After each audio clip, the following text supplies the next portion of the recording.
this work, I am going to talk about some literary elements and literary terms. Let's go ahead and let's have a look on the basic definitions of these works. Allegory, it is a story in which the characters represent abstract qualities or idea.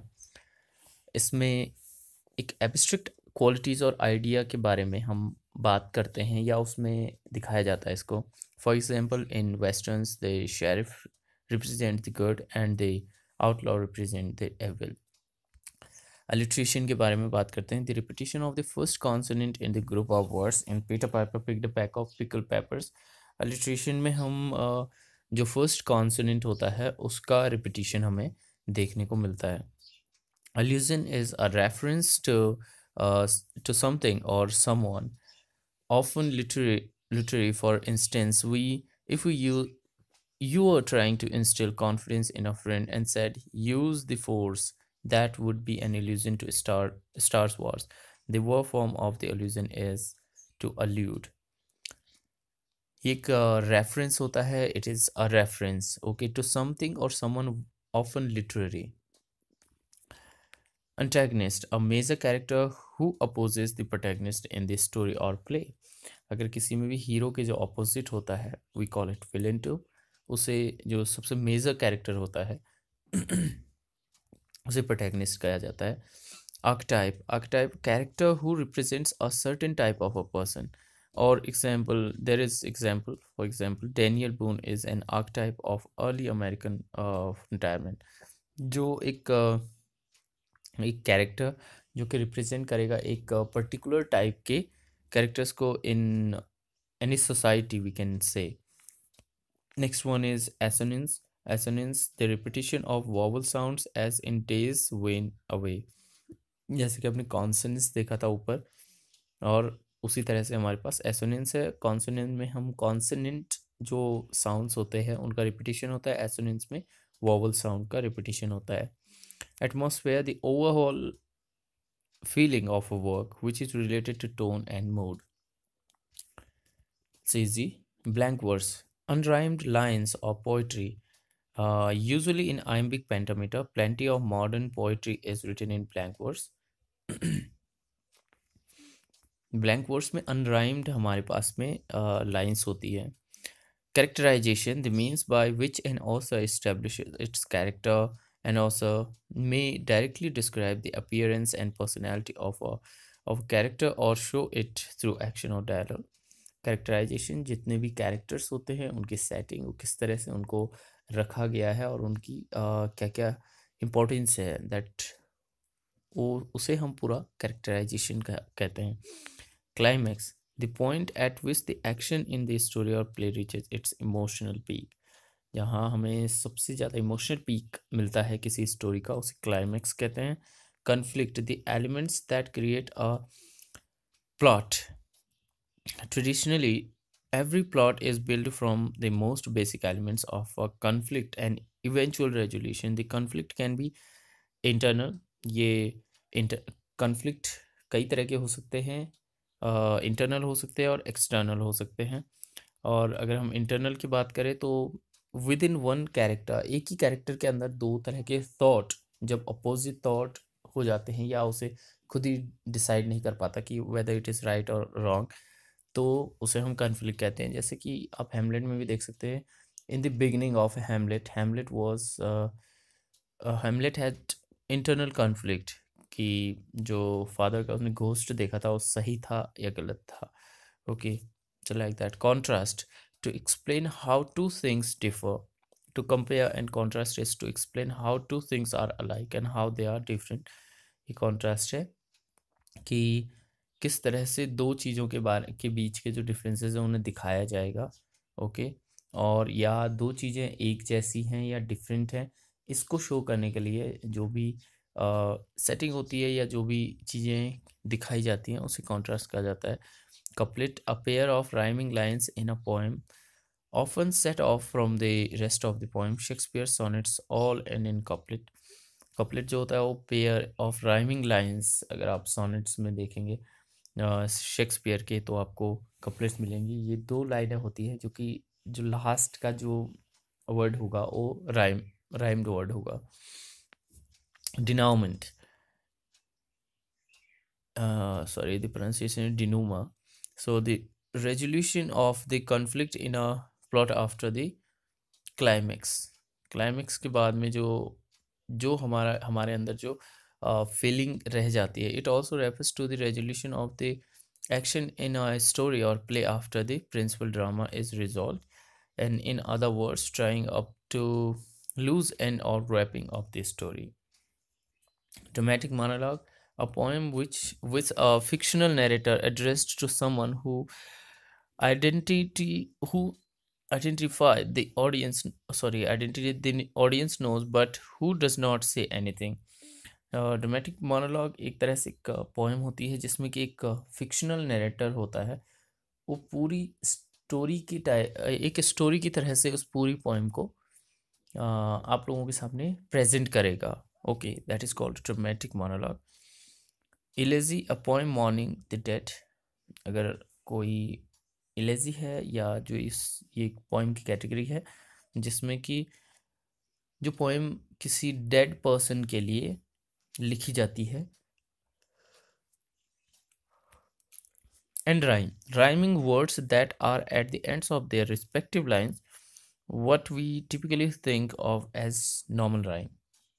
Okay, normal rhyme की तरह जिस तरह से एक rhyme एक poem के जो last words को हम राइम कहते हैं उसे टिपिकली हम राइम बोलते हैं, तो एंड राइम भी वही होता है. A long poem epic narrating the adventures of a heroic figure, for example Homer's the Odissi.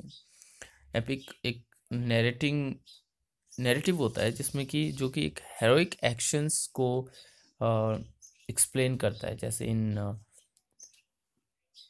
we can see the Ramayana, the Lord Rama's actions are shown there. Next one is fable, a story that illustrates a moral, often using animals as the character. Example, the tortoise and the hare. एक fable होती है जिसमें animals को characters बनाया जाता है. Figurative language, language that does not mean exactly what it says. For example, you can call someone who is very angry steaming. ये figurative language होती है कि हम एग्जैक्टली हम वो यूज़ नहीं करते जो हम बोलना चाह रहे हैं, या हम ऐसे वर्ड्स का यूज़ करते हैं कि जिससे हम दूसरी चीज़ को रिप्रेजेंट कर पाएँ. कोई गुस्सा है उसे हम स्टीमिंग वर्ड यूज कर सकते हैं. First person point of view, the point of view of writing. आप देखते होंगे कई बार कि किसी वर्क में लिखा रहता है कि this narrative is the first person point of view. तो उसका मतलब है कि the point of view of writing which the narrator refers to himself as I. Foreshadowing, technique in which an author gives clues about something that will happen later in the story. और author कुछ clue देता है किसी story के बारे में कि ये होने वाला है इन फ्यूचर, तो उसे फोरशैडोइंग कहते हैं. Free verse, poetry with no set metre. कोई उसमें रिदम ना हो, कोई सेट मीटर ना हो, और कोई सेट राइमिंग स्कीम ना हो, तो उसे हम फ्री वर्स कहते हैं. Genre, a kind of style usually art or literature. Some literary genre are mysterious, westerns, and romances. Hyperbole, a use exaggeration, जहाँ पे हम बहुत ज़्यादा बढ़ चढ़ कर बातें करते हैं उसे hyperbole कहते हैं. Iambic pentameter, 10 syllable lines in which every other syllable is stressed. For example, with eyes like stars upon the brave night air. So ये 10 syllabic line होती है जिसमें कि सारे के सारे syllable stressed होते हैं. Imagery, the use of description that helps the reader imagine how something looks, sounds, feels, smells, and tastes. Most of the time, it refers to appearance. For example, the young bird's white feathered wings flutter as he made his way across the nighttime sky. तो आप देख सकते हैं कि the use of description, okay, imagery में क्या होता है कि हम एक जब हम बुक पढ़ रहे हैं, किसी स्टोरी को पढ़ रहे हैं, तो उसमें एक तरह से एक डिस्क्रिप्शन होगा जिससे कि हम पूरा एक तरह से अंदाज़ा लगा सकते हैं कि किस तरह से वहाँ पर कोई एक्शन चल रहा है. Okay. Internal rhyme, a rhyme that occurs within one line such as his king of the swing. वो एक एक ही लाइन में इंटरनल राइम क्या होती है कि एक ही लाइन में, जैसे हमने देखा किंग और स्विंग, एक ही लाइन में आ गया, he is king of the swing. Okay, इस तरह के वर्ड्स को हम इंटरनल राइम बोलते हैं। Irony, language that conveys a certain idea by saying just he opposite. अगर जहाँ पर हम जैसा देख रहे हैं वैसा हो नहीं रहा, या जहाँ पर हम जैसा सोच रहे हैं कि ऐसा होने वाला है, जस्ट अपोजिट हो जाता है, उसे हम आयरनी कहते हैं वहाँ पर। Literal language, language that means exactly what it says. तो आयरनी का उल्टा अपोजिट हम इसको ले सकते हैं, literal language. Lyric, a type of poetry that expresses the poet's emotion. It often tells some sort of belief story, engaging the reading in experience. Metaphor, a comparison that doesn't use like or as, such as he's a rock. हम यहाँ पे हम direct उसे compare कर देते हैं, I am an island. Metre, the pattern of stressed and unstressed syllable in the lines of poem. Metre क्या होता है कि जो हमारे पास में स्ट्रेस और अनस्ट्रेस सिलेबल्स होते हैं किसी भी लाइन में, उसे हम मीटर कहते हैं। जो कि पैटर्न, मतलब एक तरह का पैटर्न जो हम किसी भी लाइन में देखेंगे स्ट्रेस और अनस्ट्रेस सिलेबल्स का, उसे मीटर कहते हैं। Means the setting of the words we can say it. Monologue, a long speech by one character in a play और story. Mood, the emotional atmosphere of a given piece of writing. Motive, a theme or pattern that recurs in a work. Myth, a legend that imitates. These are all easy, so I'm just reading, and you can just revise your work. If you know these things, just go through the video to revise these things in one place. A legend that imitates the belief of people and offers some explanation of nature and social phenomena. ये एक तरह से एक इसे हम एक तरह से मिस बोलते हैं कि जो एक सोशल फिनोमिना या नेचुरल फिनोमिना को एक्सप्लेन करने की कोशिश करता है। Okay, that kind of story about something is called myth, उसे हम मिथ कहते हैं। Onomatopoeia, the use of words that sound like what they mean, such as buzz sound. तो जहाँ पे भी साउंड की बात होगी वहाँ पे हम ऑनोमेटोपोइया, वहाँ पर इट अकर्स देयर, वहाँ पे होता है।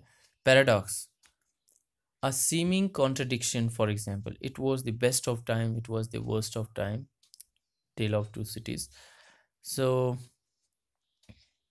पैराडॉक्स, जहाँ पे हमें कॉन्ट्रडिक्शन देखने को मिले, एक ही सामने हमें अगर कॉन्ट्रडिक्शन देखने को मिलता है तो उसे हम पैराडॉक्स यूज करते हैं।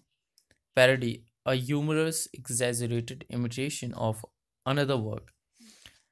ओके, जैसे पामिला का हम शामिला, हमें we know that in English literature it was written.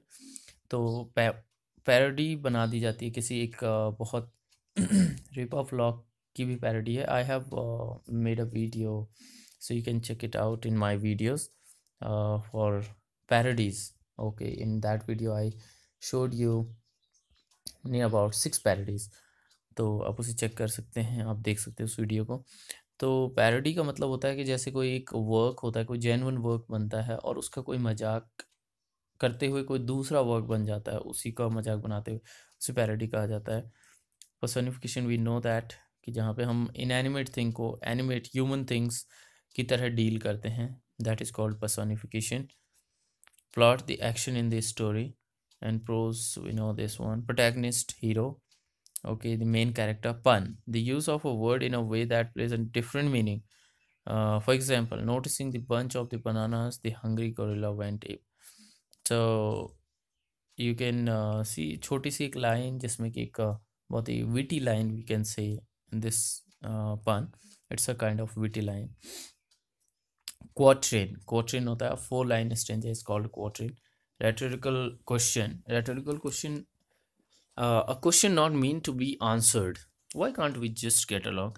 Rhetorical question का मतलब होता है कि एक ऐसा क्वेश्चन जैसे हमने पूछा तो है बट हम उसका आंसर नहीं चाहते। Okay, we just want to convey some idea to someone. Sarcasm, language that conveys a certain idea by saying just the opposite, such as if it's raining outside and you say, my what a beautiful day. That is called sarcasm. Satire, a work that makes fun of something or someone. किसी work का मजाक बनाना and किसी चीज़ का मजाक बनाना, जैसे कि that one, okay, there are so many satires in English literature, you can see, you can find. Let's focus on the particular meaning of the word. All right, sensory imagery, otherwise it will become too long work. Sensory imagery that has to do with something you can see, hear, taste, smell or feel. For example, the stinging salty air drenched his face. That is called sensory imagery. Imagery का मतलब हमें पहले भी आया था ऊपर, कि हमने देखा कि हम इमेजरी यूज़ करते हैं किसी चीज़ की इतना अच्छा डिस्क्रिप्शन कि हमें वो फील हो। ऑलराइट, सो सेंसरी इमेजरी का मतलब हुआ कि हम फील कर पाएँ।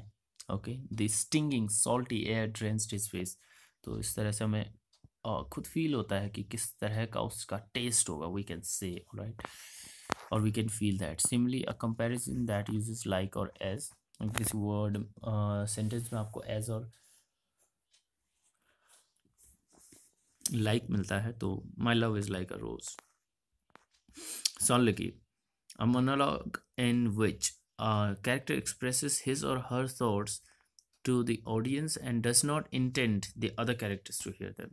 Okay, अपने थॉट तो मोनोलॉग वो एक कैरेक्टर एक्सप्रेस करता है, लेकिन वो सोचता है कि ये कोई दूसरा इसको मीन्स जो अदर कैरेक्टर्स है they don't know this one.